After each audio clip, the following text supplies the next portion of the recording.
The compelling story of the Eastland disaster begins here. At the turn of the century, the shipping industry was rapidly growing along the Great Lakes system. Particularly along Lake Michigan shores, companies competed to grab the profitable new excursion business to and from Chicago. In the early days of development, two wealthy families from South Haven, Michigan were racing to build the ultimate excursion boat. The Dunkley-Williams Company had commissioned Craig Shipbuilding out of Toledo, Ohio, to construct their ship, called the City of South Haven. Shortly thereafter, the Michigan Steamship Company contracted with Jenks Shipbuilding of Port Huron, Michigan, to build what would later be called the Eastland. 1903 was marked by many news accounts which chronicled the building, launching, and competitive racing of these two ships.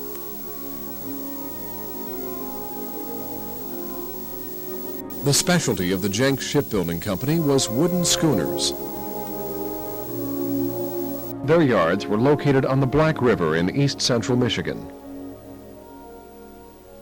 Home to a large lumber industry and a newly thriving shipbuilding trade, the banks of this river became the birthplace of schooners, tugs, barges, and steamers. Port Huron was proud of the Jenks Company, which employed over 400 men. While Jenks was building the Eastland, there were also 4 other ships under simultaneous construction. However, it had been 20 years, back in 1883, since the company had produced an excursion ship.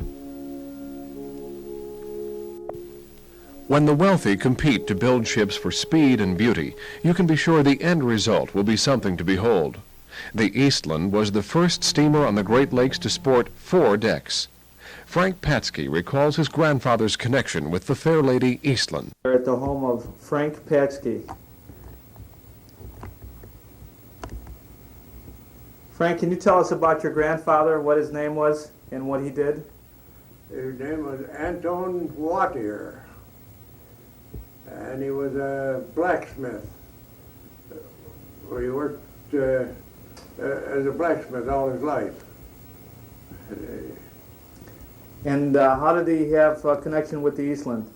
Well, he worked on Eastland when they were building it. I see. And where was that at?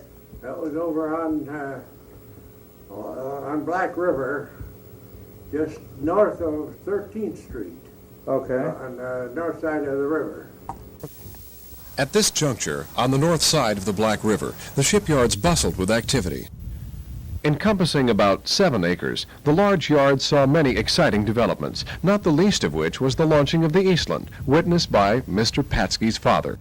Father was in a ship or in a rowboat. Can you tell us about that? He was in a rowboat when the Eastland was launched. It was launched sideways into the Black River. This momentous event transpired at about 2 p.m. on Wednesday, May 6, 1903, but there was yet much completion work to be done on the vessel. The steamer City of South Haven already had a distinctive edge. She was launched 46 days earlier than the Eastland, and the Toledo Company boasted that she was the finest passenger steamship they had ever constructed. The City of South Haven was 260 feet long, had a 40-foot beam, and a 16-foot molded depth.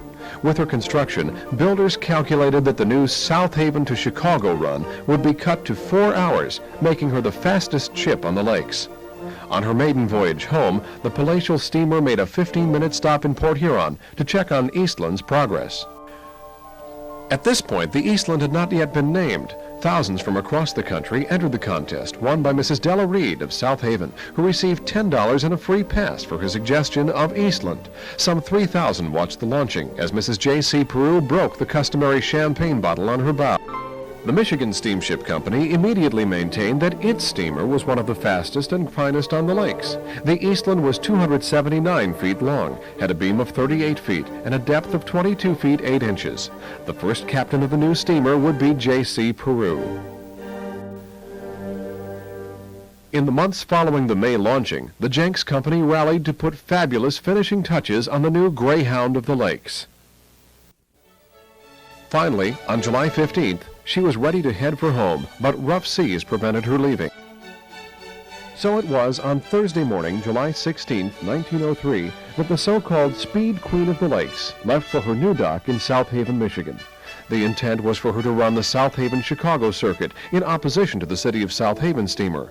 Just a splash ahead of the Eastland, the competition had been actively carrying passengers since June 26th.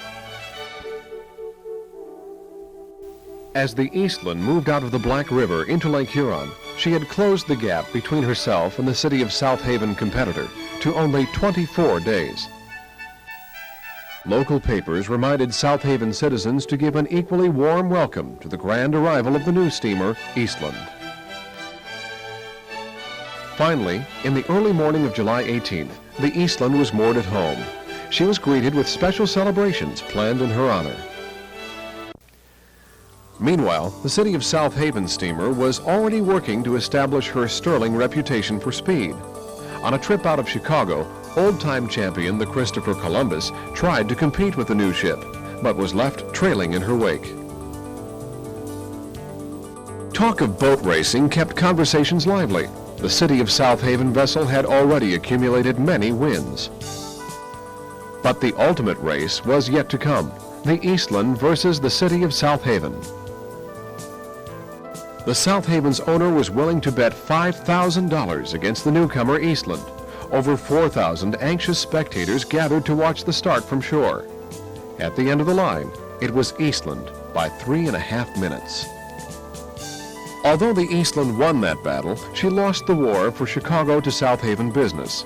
In 1907, after several bankrupt seasons, she was sold to a Cleveland company planning excursions from Cleveland to Cedar Point.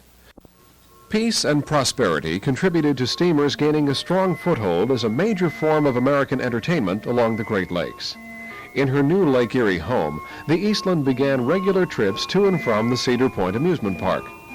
A round-trip ticket was only $1, while the shorter romantic moonlight cruises, offered every evening at 8:30, could be had for a silver quarter. Since passenger limits were higher if cruisers stayed in sight of shore, Eastland owners used that regulation to their advantage, as well as for PR purposes. An orchestra, dancing, and even a calliope marked the campaign to increase the Eastland's popularity among passengers. With the upbeat tune of "In My Harem," the cares of the world seemed to drift away.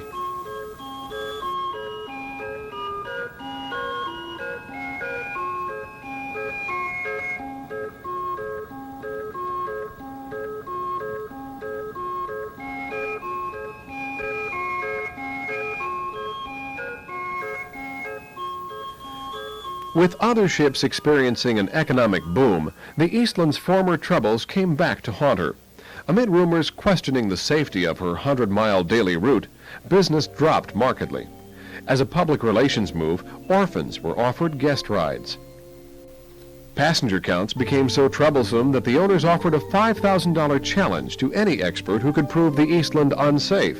But even this brash move could not overshadow the several near accidents which continued to reinforce the negative public sentiment. Further events and their headlines continued to mar her reputation. With bankruptcies in Michigan and now almost certain in Cleveland, how could the Eastland survive? Architect-engineer J. Devereaux York wrote a letter to the Chicago harbor master in 1913, warning that unless listing defects were corrected, a serious accident would result. Surprisingly, the fateful ship was sold to the St. Joseph Chicago Steamship Company and given yet another chance.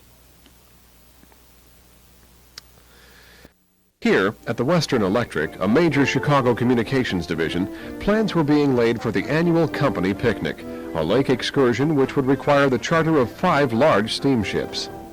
Since 1911, the Western Electric of Cicero, Illinois, had hosted company picnics. Elaborate plans were in progress for the upcoming 5th annual excursion picnic to Michigan City, Indiana. The Jubilator, a Western Electric employee newsletter, helped hype the future outing. The front page promised it will be a whale of a success. This 5th picnic was heralded as the largest yet held. Some 7,000 workers, friends, and family were expected to attend. Adult tickets sold for $1. Early purchasers received a reduced rate of 75 cents. A child's ticket was 35 cents, and youngsters under 5 were free. The lucky picnickers would be bound for Michigan City's beautiful Washington Park. Plans were to leave from the Clark Street dock on the Chicago River. Michigan City businesses had decorated their downtown storefronts in honor of the occasion. On the suggestion of the town's mayor, Mr. Kruger, Western Electric's departmental parade was to be held in downtown Michigan City on Franklin Street. Prizes would be awarded for the most novel and beautiful costumes. A brass band would be part of the day's festivities. Another major attraction was to be the company baseball game. Papa Bear George Hallis was scheduled to be one of the participants. Washington Park was groomed and prepared for their arrival. A total of 5 steamers had been chartered to transport the Western Electric crowd on that dark July morning. The Eastland was scheduled to depart first, but as fate would have it, she would never leave her Clark Street dock. It seems there had been warning, but very few were listening. If only they, the innocent victims, could have known.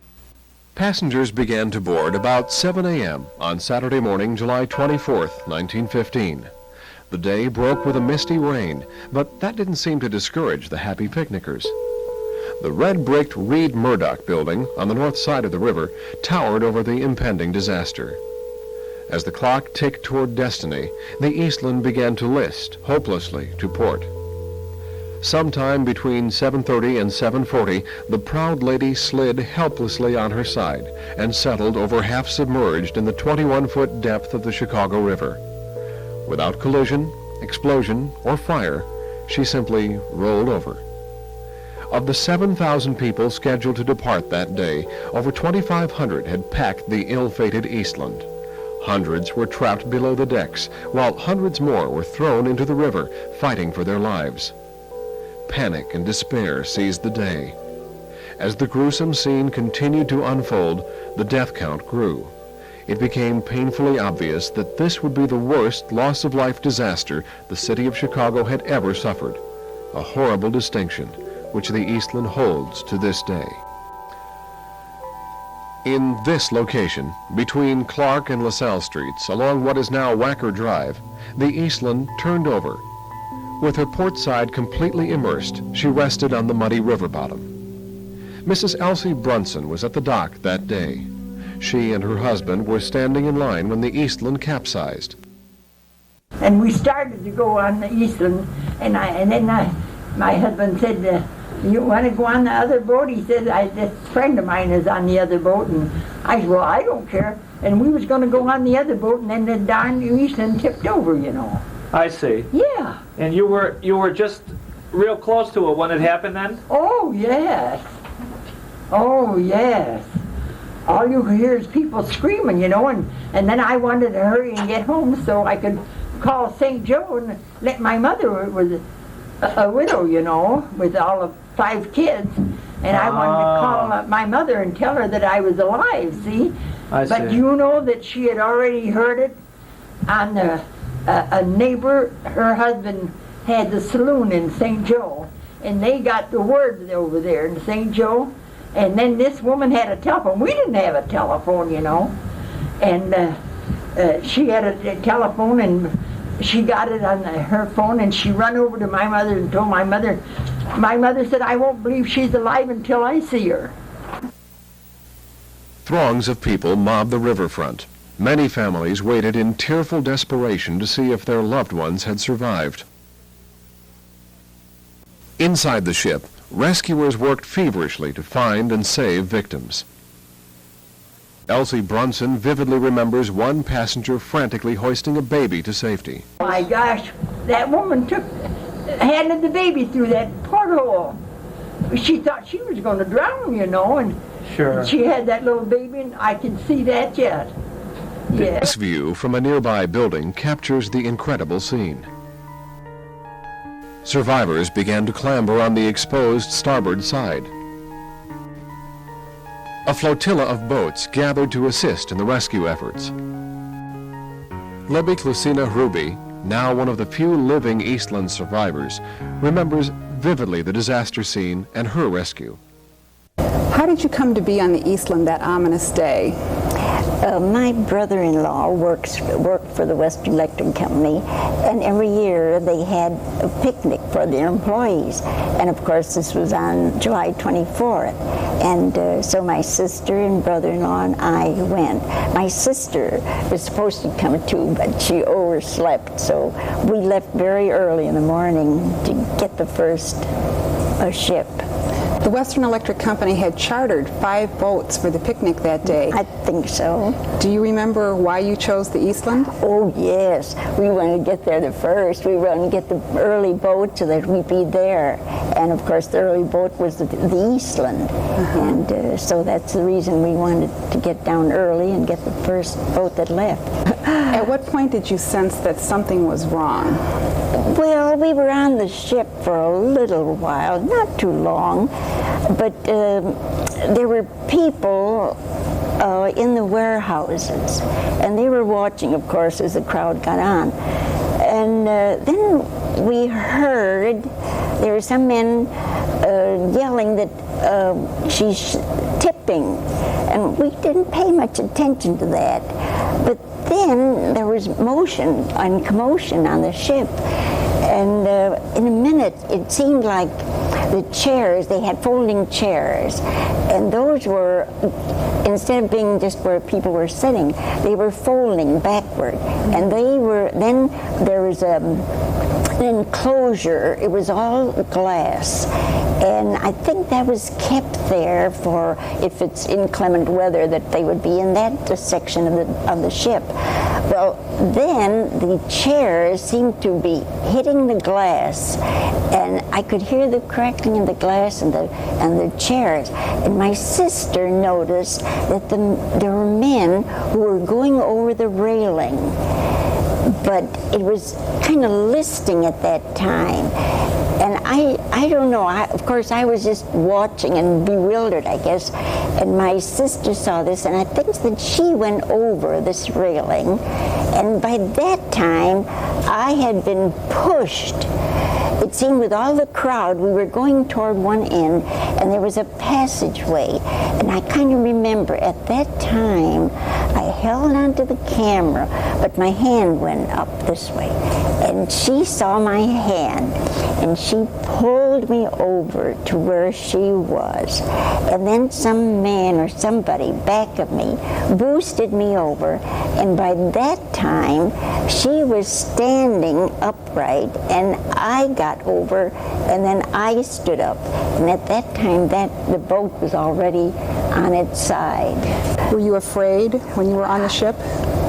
I wasn't afraid. I don't think I was afraid. But when they began to say she's going to blow up, then I think that kind of frightened me, because I really thought, whoa, if this goes up, where will we be? We'd all be in the water. Now, why did they think it was going to blow up? Well, now the talk was that the engines were ready. We were ready to go, and the engines were, I suppose, warm in the cold water. I see. And so it would.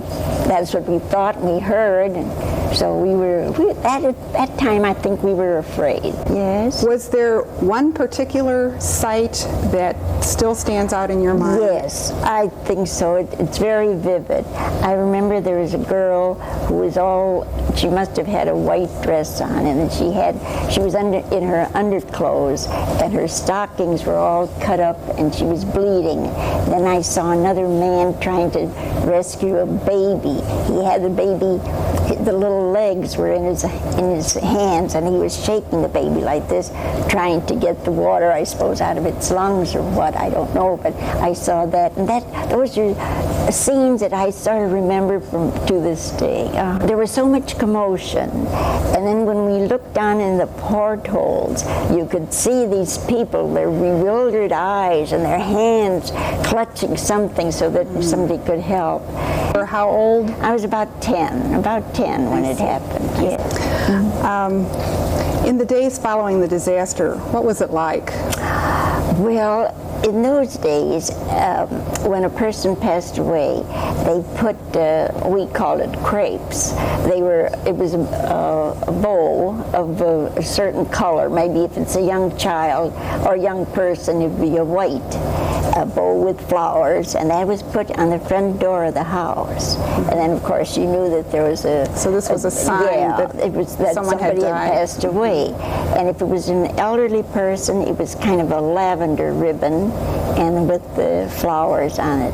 But of course, and some of these homes had 3 and 4 people. In fact, there were some families that had about 8 members, I think, who passed away. Do you remember the name of that family? I think the Sindelar family was one of them. So did you yeah. go from house to house and visit? It was a girlfriend, 2 girlfriends, and I went down the streets, and whenever we saw these homes with the crepes, my 2 girlfriends went up to, but I didn't go up. I stayed outside, and they went up to see the person, and then they came down and told me about it. But we did that for a few days after it happened. Mm-hmm.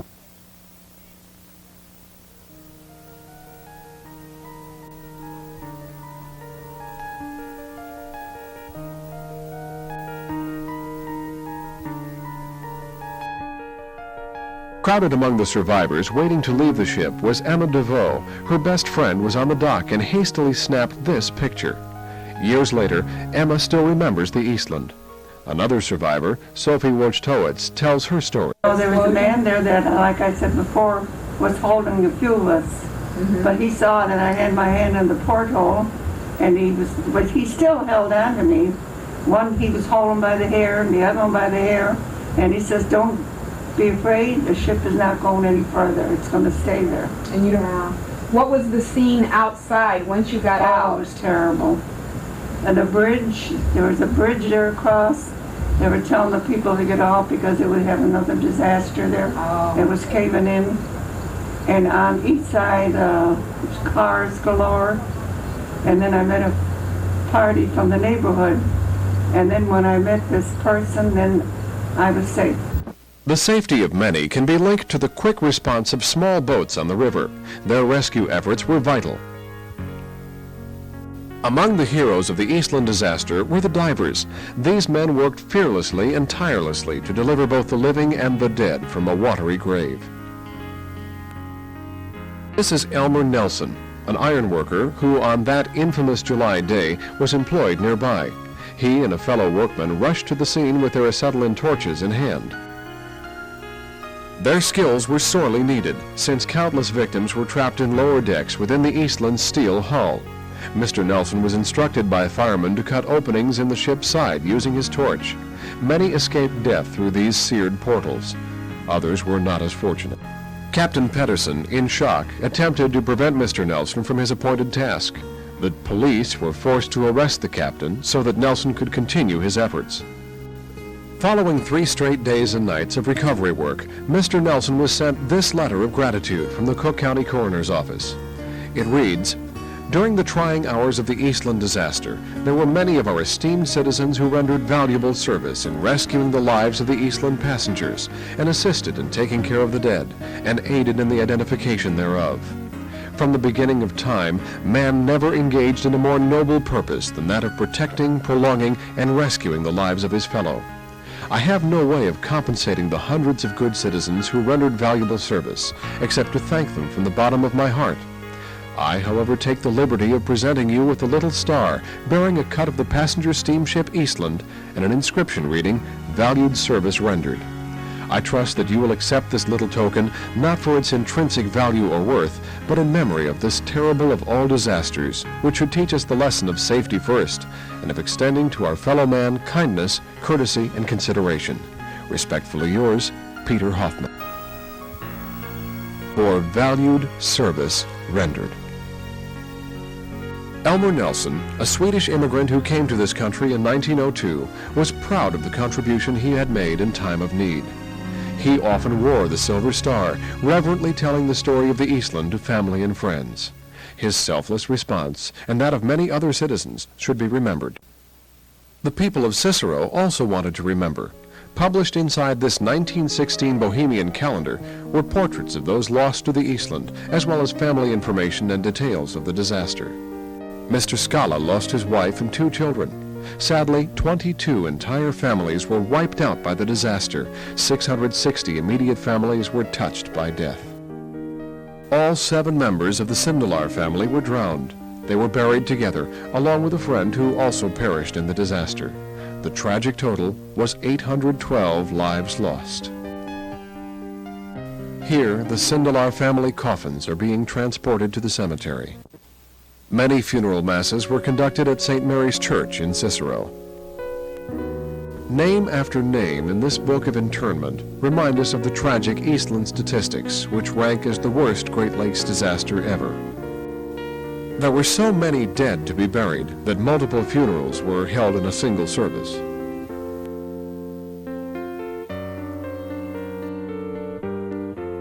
For the coroner's office, the massive number of deaths presented extremely difficult problems. Temporary morgues were set up. People waited patiently to view row after row of victims. Identifications were sometimes difficult. The sheer volume of bodies made mix-ups inevitable.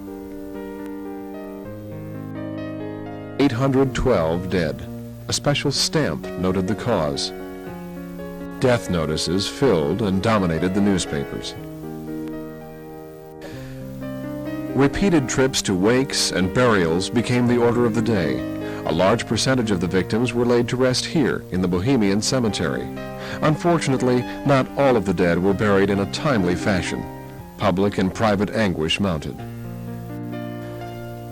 Even 1 full week after the disaster, some people still had not been identified. One young unknown victim in particular roused strong emotions. Known only as number 396, he was finally identified by his grandmother. His name was Willie Novotny. Because his parents and siblings had died with him, there had been no one to claim him. Thousands turned out to mourn little Willie and his family. The Novotny family was buried together. Their headstone will not let the world forget how they perished. Many tombstones in this Bohemian cemetery give silent tribute to the human tragedy of the Eastland, July 24th, 1915, the common thread which binds lives through death. Hundreds of miles away, in Port Huron, Michigan, where the Eastland was built and launched, a local family was personally touched. Thomas Quain lost 3 daughters and a grandson. The community mourned their loss and the passing of an age of innocence. Again and again, the haunting and familiar date appears.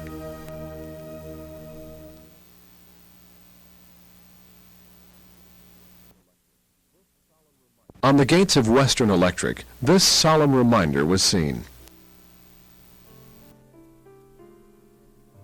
As time passed, the public began to ask the inevitable, why? How could this tragedy have happened? The most obvious reason cited was severe overcrowding of the Eastland. Another theory involved passengers rushing to one side to see a small launch passing down the middle of the river, which caused the steamer to become top-heavy and unbalanced. Excess human ballast on one side could have influenced its listing. In fact, the most plausible reason for the capsizing of the Eastland was a ballast problem. Many expert testimonies indicated that with the 3 water ballast compartments empty, which they were that day, only a miracle could have prevented the disaster from happening. In 1903, following her trial run, naval architect and hired consultant W.J. Wood had ordered one deck removed and that water tanks be filled at all times, so severe was the listing problem. With the ballasts empty, the Eastland stability factor was 0. The next day, on July 25th, State's Attorney Marclay Hoyne blamed steamboat inspectors for the disaster. A self-regulated agency of the U.S. Department of Commerce, the Steamboat Inspection Service suffered from its share of bumbling bureaucracy. Unfortunately for the 812 Eastland victims, the value of this 20/20 hindsight was too late as usual. Could the cause have been the ship's keel resting on the bottom? Or port gangways left open? or the bottom of the boat scraping a stone ledge when the ship first listed, or bumping into pilings submerged in the river bottom. Post-disaster evidence of fresh-cut wood underwater at the Clark Street dock only served to further muddy the waters. Theory after disturbing theory surfaced. Had the huge vessel jammed on the bank? Or were ropes not cast off? Beyond even why lay a more important question: who was to blame? Had the original race to build this ship and the goal to make her the fastest on the lakes contributed to her untimely death? The finger of blame was pointed at many: the captain and crew, the designers, builders and owners, the government inspectors. Arrests and indictments followed the accusations, yet from a legal perspective no fault was ever found to exist. That she had to be raised was a given. How was another matter entirely. Chicago authorities admitted that no one had a practical solution. Many thought that an entirely new technology would have to be devised, since current systems were inadequate. The proximity of buildings to the scene helped cloud the issue. There was concern that winches and pulleys might result in tumbling the whole surrounding area into the river. The task confronting engineers seemed insurmountable. A major concern was removal of water from the hull. The holes cut into her side had to be patched, and all openings on the port side closed before pumping could begin. The salvage ship Favorite won the contract to raise the Eastland. Following one full week of work at the site, Captain Alex Cunning correctly predicted the project would take yet another fortnight. With cables strung from the tug and a line grounded to a nearby warehouse, the pulling and lifting of the Eastland from the dark depths of her watery morgue was accomplished.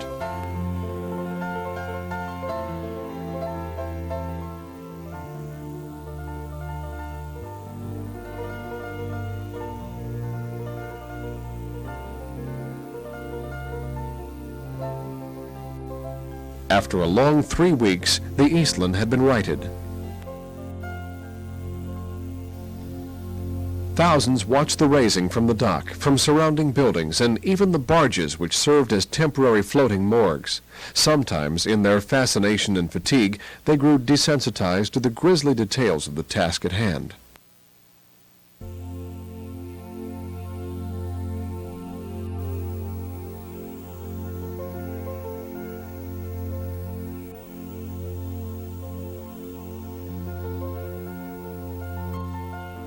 A 1915 Popular Mechanics article detailed the engineering techniques employed in raising the Eastland.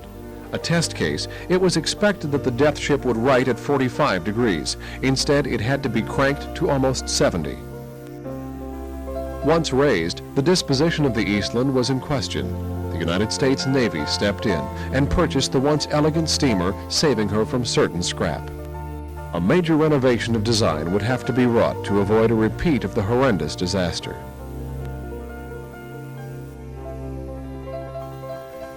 Stripped of her glamour, her days of innocence past. Fate had given the misguided ship one more chance at life in another form. Her new identity was that of the USS Wilmette. The Wilmette was a Great Lakes Navy training vessel.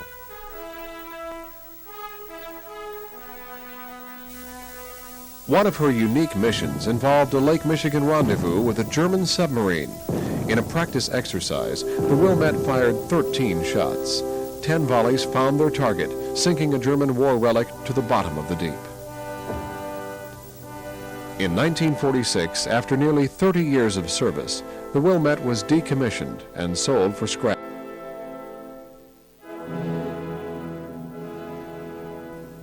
Time cannot and should not erase the memories of this ship and of those who lost and saved lives on this tragic day.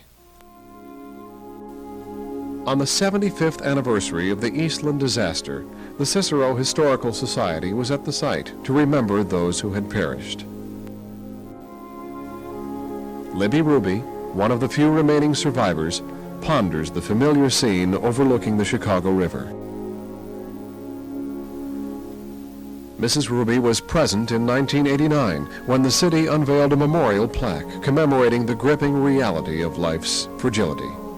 She stands 1 foot in the present and 1 in the past, understanding better than most that the tragedy which befell the Eastland provides us with a microcosm through which we may view both the worst and best of what it means to be human, and thus come to better understand ourselves.